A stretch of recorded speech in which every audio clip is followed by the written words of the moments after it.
100,000 rumors that it costs more to leave it standing than to demolish it, or can you talk about that any at all? And I don't want to put you on the spot because you may not know. Yes, sir. I don't know specifically the answer to your question, that it's more expensive that way than it is to demolish it. We'd have to look at it. That's the one with the terracotta roof to it, I believe. And so we'd have to get back to you with an answer on that one specifically. Okay. Thank you so much. Thank you, Mr. Chairman. Thank you, Representative Shaw. Next on the list is Chairman Hawk. Chairman Hawk, you're recognized. Thank you, Chairman, and thank you, team, for being here. We really appreciate it. I'm going to ask a question I should know the answer to, but I don't. We talked about surplus properties. As we're selling surplus properties, I'm sure we're getting yard sale prices out of these, but tell me a little bit about where these dollars go, how we signify or recognize them in the budget, and what we're able to do with those funds.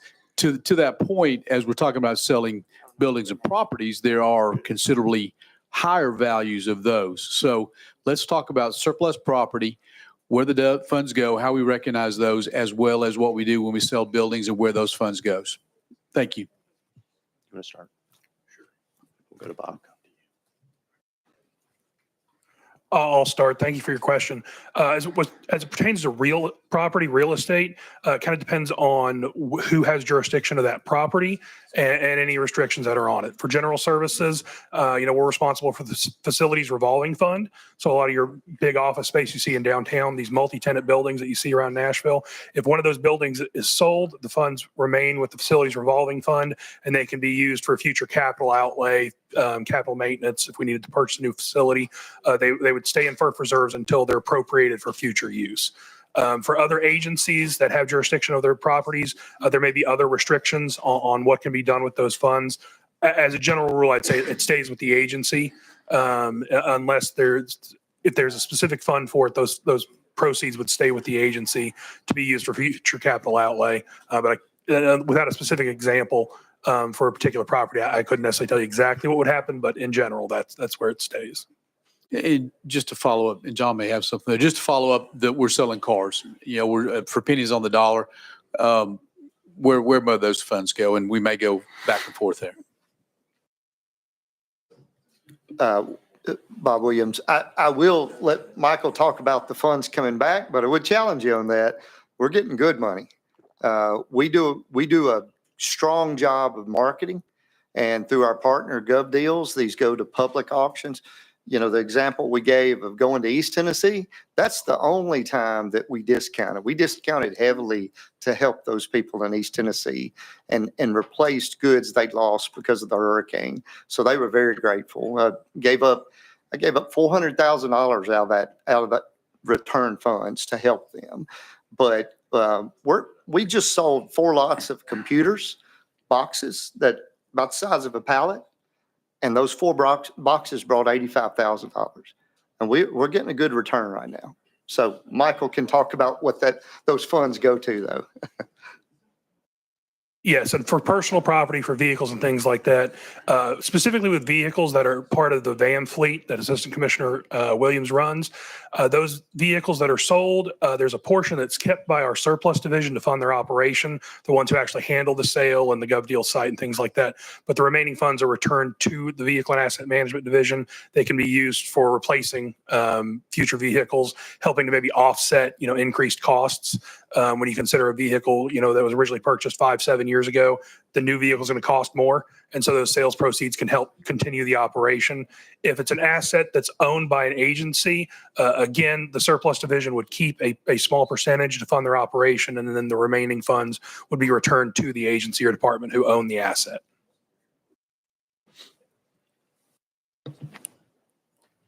Yeah, Representative Hawk, thank you for the questions. I just want to assure you, every time we sell a piece of real estate, we go get an appraisal for that.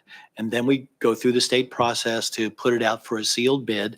And overall, we are collecting more than those appraised values. So we're very fortunate. The market prices are strong in Tennessee. And then wherever the money goes, Michael has the answer for that. Thank you. All right. Thank you. Next on the list, Chairman Williams. You're recognized, sir.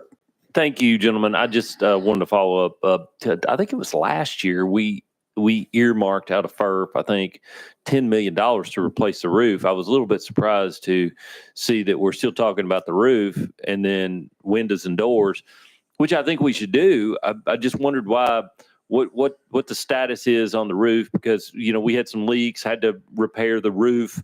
And so my assumption is that we were well on the way of getting that done, because we didn't want the for lack of better terms, the paintings or whatever the technical term for that is, to be ruined there again. Could you give me an update on why another I think it was $3.7 million on top of the 10? Yes, sir. Thank you for the question. Again, when we first looked at that project, we were actually going to repair the roof up there as opposed to replace the roof.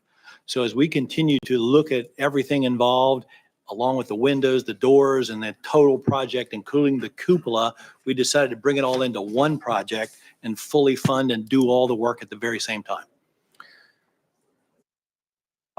It seems like it's getting late in the day, and I know we've had a little frustration earlier, but I specifically remember we were replacing the roof because I literally called and got quotes on that roof myself to make sure that we transferred enough money for FERF to do it. So this is the first time I've heard about us saying that we were only going to repair the roof and not replace the roof. And now we're asking for more money to do what I feel like that we've already done before. Yes, sir. The $3.5 million that we're asking for now is because of the cost of Nashville. And as we put it out for bid, we wanted to make sure we had enough contingency dollars to be able to do that. Hopefully we don't need that as we continue to do that project.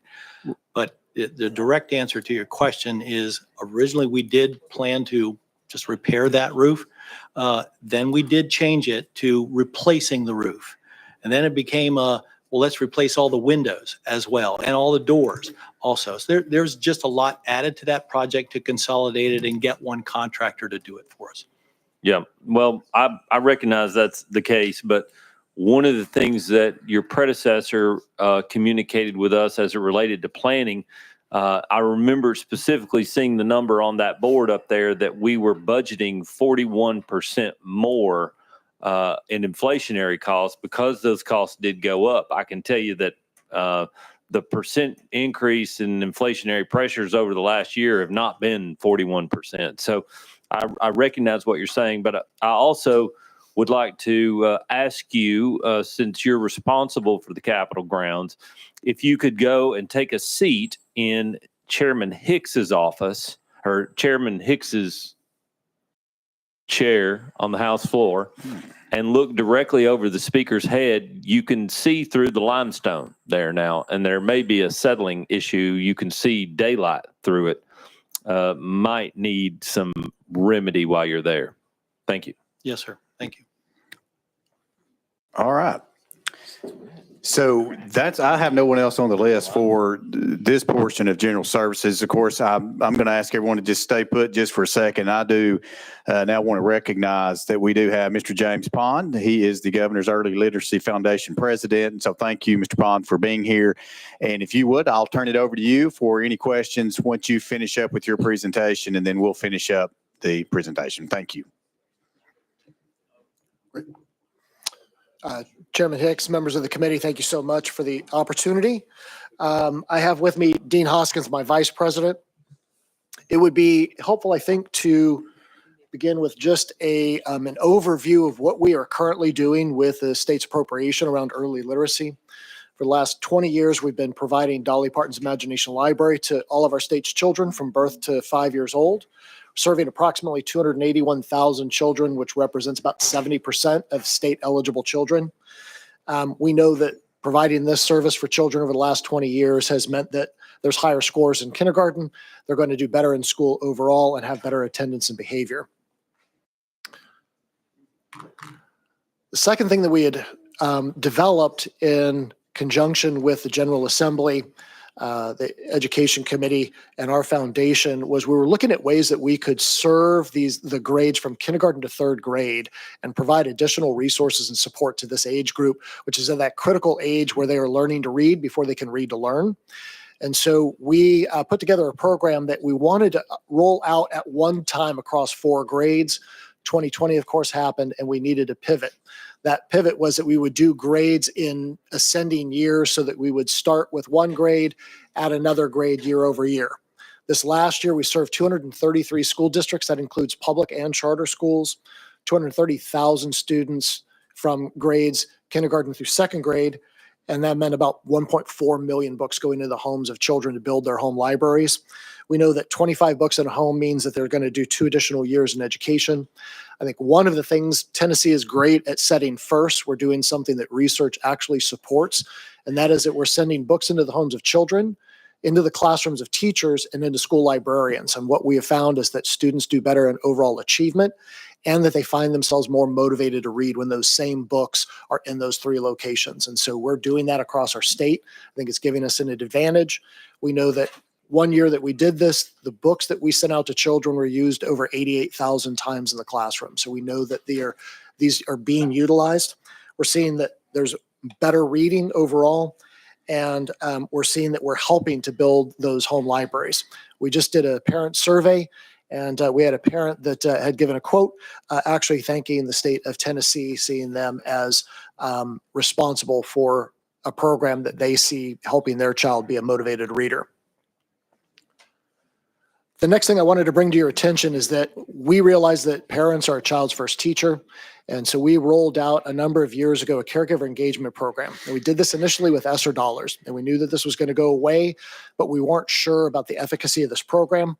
We're currently serving 120 of our school districts that are using this as a pivot communication with parents and caregivers within their school districts. We're serving about 229,000 students and about 183,000 teachers. And what this is it's a texting app that is just a simple SMS text that is age and grade appropriate, giving parents and caregivers the opportunity to do activities, learn skills, and a knowledge base around that child's learning that requires no resources outside of the home. It can be as simple as counting when you're doing the dishes, identifying things when you're in a grocery store, making it very simple for that child and parent to have a bonding moment as well as a learning moment in their education. We're also seeing many of you have gotten texts that you just press stop to opt out of. This is a program that our retention rate is almost 90%. Parents are utilizing this, schools are utilizing this. We see a value in it.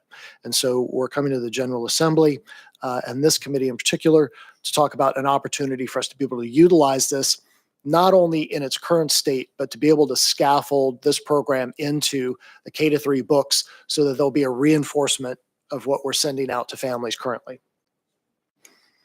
So this is the budget amendment request. We're asking for $3 million to be able to serve 85,000 3rd grade students. And that would mean that they would be receiving 6 high-quality books. And what we're doing with this program is they will receive 3 fiction, 3 nonfiction books that are knowledge-based, aligned to the grade that they are going into. So when they get those books in the summer, they're getting exposure to the knowledge base that they're going to be reading and learning about in the classroom, as well as reinforcing a motivation and a desire to read for these children. So this would also serve 15,000 teachers and librarians. And again, this creates that reinforcement and it gives teachers and librarians additional resources. It means that in the classroom, when we talk about equity, that means every child has the same books. And so that teacher can then use that as reinforced learning opportunity. Next, the caregiver engagement, we would be able to serve with an ask of $1.5 million, which is the lowest price that anyone in the nation is able to get for this program, because as Tennessee is classic for, we were a first. We took it on a statewide program for the last 3 years. This would allow 3 weekly texts to go out to over 270,000 caregivers across the state and create a learning opportunity to reinforce what's happening within our schools, as well as the book packets that we're sending out to children. So as a Marine veteran, I like to be succinct. So that wraps up our presentation. I'd love to take any questions from the committee. All right. We do have a couple of folks on the list. Let's go to Representative Love first. You're Thank you, Mr. recognized. Chairman, and thank you for your presentation. Just had one question about the caregiver program. How does one sign up for that app? Excellent. So within the school districts, when this program becomes available, we work with the school districts. We have a data sharing agreement. They will send out an opt-out process. That means that every parent will be signed up unless they opt out of that. So it gives us a really good saturation of parents across the state. Representative Love, you're recognized. I'm just trying to think here about, I know sometimes the numbers change, and I just hope that they'll follow back up with you next year, because when those numbers change, I don't want anyone to get lost on that sign up. So thank you. Yeah, thank you. All right, thank you. Next on the list is Vice Chair Gillespie. You're recognized, sir. Thank you, Mr. Chairman. Mr. Pond, thank you so much for being here. I represent East Memphis, and I know that the Books from Perth has kind of, in so many words, kind of got its start in Shelby County. And I just wanted to get kind of a follow-up. This is a Shelby County centric question, but I just want to see how that's going right now. Those are big numbers that you presented at the beginning of your presentation, almost 70% of children. I just, if you could just follow up with, obviously it's the largest county in the state, and we have a lot of need, and this is exactly the kind of, this is exactly what we need, especially for the amount of money that we're paying. So if you could just follow up with that a little bit, please. Yeah, if Shelby- you can. Shelby If not, County's- you can get back to me. Yeah, Shelby County's doing quite well. I actually spoke at their fundraiser this year, or this last year, and they're doing extremely well. For the Books from Birth program, they're serving almost 45,000 children. Around the K-3 work that we're proposing here this afternoon, very supportive, and they see that the earlier that we hit these children with as many resources as we possibly can, the better those students are going to do. You're So recognized. you feel like you have a very good as always partnership with Shelby County beyond just the fundraising aspect. An excellent relationship. We also do a periphery program with Title I reversion dollars that we serve all of the priority schools in Memphis, which sadly the preponderance of priority schools exist there. Thank you so much. I appreciate everything y'all are doing. Absolutely. Thank you. All right, thank you. Members, I have no one else on the list. So thank you all. Commissioner, thank you for being here, as well as Director, thank you for being here, and all team as well. Thank you all very much for what you all do for the state of Tennessee. Thank you very much. All right, without objection, we will now go back into session. Without objection, we are back in session. That does complete our calendar for today. Just a reminder that budget hearings will resume tomorrow at 8 a.m. in House Hearing Room 3. Do we have any further business coming before the committee?